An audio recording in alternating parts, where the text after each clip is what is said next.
L'homme ne vivra pas de pain seulement, mais de toute parole qui sort de la bouche de Dieu. Voici votre moment de méditation quotidienne.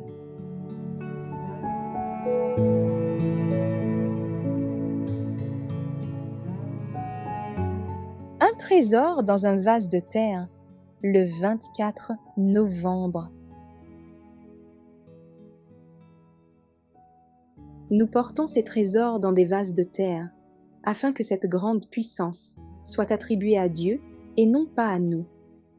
2 Corinthiens chapitre 4, verset 7. Toutes les qualités d'un homme sont un don du ciel.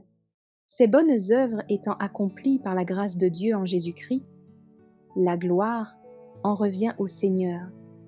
L'homme n'est qu'un instrument entre les mains de Dieu. Il est donc périlleux, comme l'histoire biblique nous l'enseigne, de lui adresser des éloges.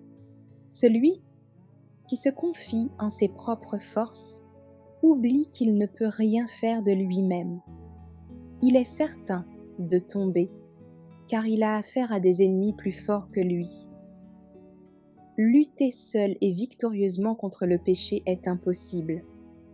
Par conséquent, tout ce qui nous incite à la suffisance nous éloigne de Dieu et ouvre la voie à des défaites.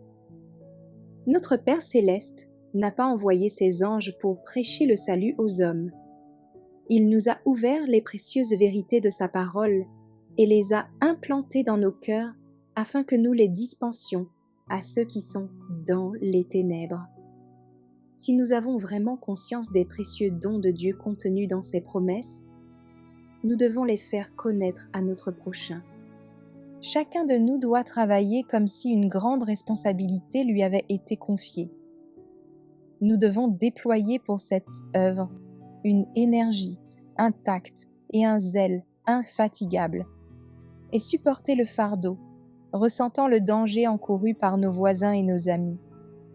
Nous sommes appelés à travailler comme le Christ le fit. Nous devons présenter la vérité telle qu'elle est en Jésus, afin que le sang des âmes ne souille pas nos vêtements.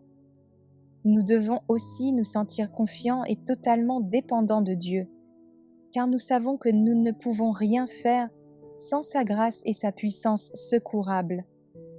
Un Paul peut planter, un Apollos peut arroser, mais seul Dieu peut faire pousser. Notre devoir, notre sécurité, notre bonheur, notre utilité et notre salut appellent chacun de nous à nous assurer de la grâce du Christ.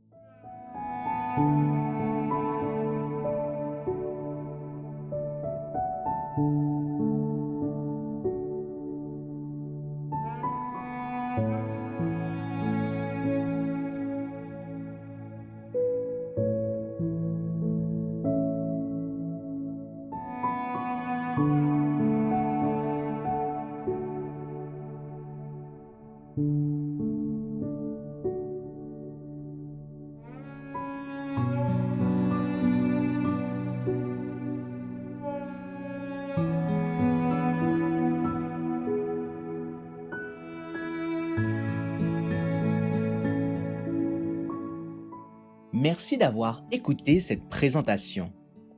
Assurez-vous de nous rejoindre demain pour votre moment de méditation quotidienne avec lereste.org.